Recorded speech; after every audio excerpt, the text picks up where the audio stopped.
You know what's crazy? When you don't have internet, so you call your internet service provider and you tell them that you think that there's a 5G outage in your area, and she says, I'm finna check for you. I'm finna check for you. I'm finna check for you. Oh, don't worry about that. I'll finna check for you. I'll finna check for you.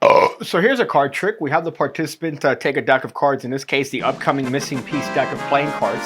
And you're gonna tell them in a moment you want them to lift up and cut as many cards as they want. Let's say they happen to cut off this much. You go, wonderful. I'm just gonna take this little cut card and mark the position of your cuts. Right there, that card almost flew out and I almost had to do a second take. But you see that you cut the card somewhere around the middle, and it was a completely free choice. So sir, I'm gonna ask you one more question. You're gonna make one last decision. Now that card that you put in the middle of the deck, we have a card above it and we have a playing card below it. Which one do you want? The one above and the one below. Let's say the participant says the one below. We go, great. Look, you could have cut anywhere, but you decided to cut right here. I want to be as fair as possible. You cut the cards right here, and you cut right to the 8 of hearts. I gave you a choice at the end, and yet you went with the right one. Ooh, that's a good one. That's a good one, and I'll tell you why. Because we give them the option, the card above, the card below. They're going to be leaving thinking, how is that possible? I could have picked this one, I could have picked that one, and yet they always make the right decision. Now, I'm going to warn you in advance, we're going to pull some Danny Ortiz shit in order to get that off. But it's easy enough. The reason I say Danny Ortiz is because if you're familiar with his work, you're going to immediately recognize the connection to this sort of stuff. And if, of course, you have no idea about anything regarding card magic, I suggest the PigCake Magic Academy. $5 a month gets you access to over 1,400 videos going over card stuff, coin stuff, everything that you need to become the best magician you could possibly be. We have beginner stuff, we have advanced stuff, we have mentalism, we have coin, everything there on the academy. Just look at the list scroll by of all the potential lessons that you get access to the moment you sign up. What's stopping you? So the setup is going to be very simple. We have the 8 of hearts on top of the deck, and we have a corresponding prediction card that we place to the side face down. Now this gets say place me next to the 8 of hearts, whatever it is you want to say, but for now I'm just going to put 8 hearts. You're going to have the participant take their grubby little disgusting hands and you're going to have them cut the cards anywhere they want. You could say, do me a favor, lift off as many cards as you want, which is the pretend illusion of choice because you're going to see it's not going to matter. So they cut the cards wherever it is they want. We're going to take this card and use it to mark the position of their cuts. Now, usually I hate it when magicians say, we're going to mark the cuts when doing something like a crosscut force.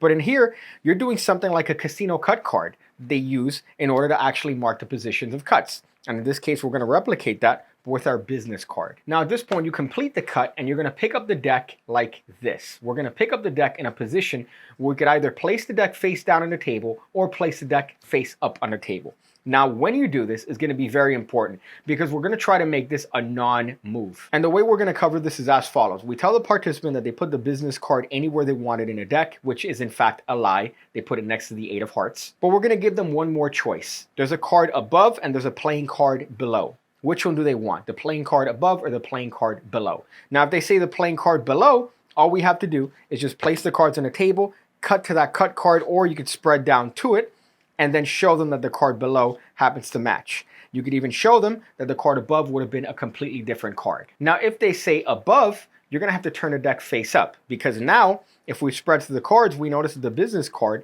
is now technically below it. So this one is the one above it. So now you'd be able to actually match the prediction. However, how do we cover that? We're going to cover that by pretending not to hear them when they respond. So you tell them where you put the business card, we have a playing card above and we have a playing card below. Which one do you want to pick? The moment they respond above or below, you're going to adjust the deck accordingly. So if they say below, you just put the deck face down and they go, it's a free choice. Now you're trying to time it so that the moment you say it's a free choice, you're almost talking over them, but you still hear what they say and you adjust the deck accordingly. In this case, I'm placing the deck face down. It's going to be the exact same thing if they say above. In this case, you go, it's a free choice as they're saying above and you're turning the deck face up.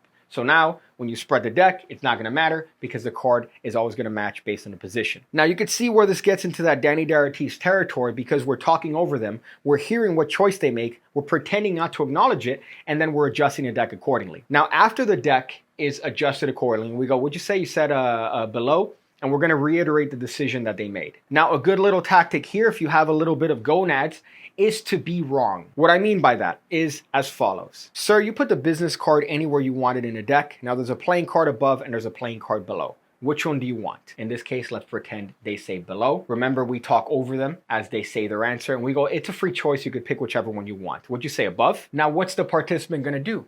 They're going to correct you. They're going to say, no, sir, I said below. And they're going to be more steadfast in their decision because they corrected you. So now all you have to do is spread to the cut card and tell them, look, had you picked above, it would have been this one, a different card entirely. But you said below, which is the 8 of hearts. And of course, what did I write down?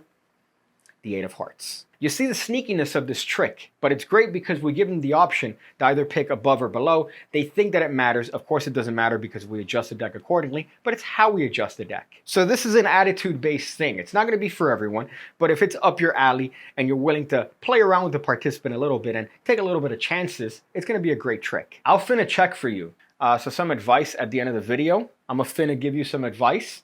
Diet Pepsi, 0 calories. I'm a Coke guy.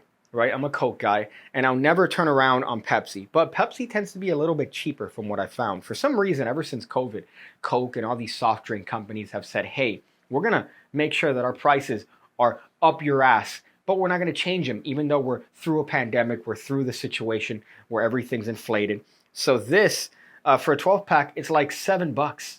It used to be like $4. And you'd probably get extra deals where they say you buy 2, you get an extra one free. Now, one 12-pack costs the same as 2 12-packs maybe 2.5 years ago.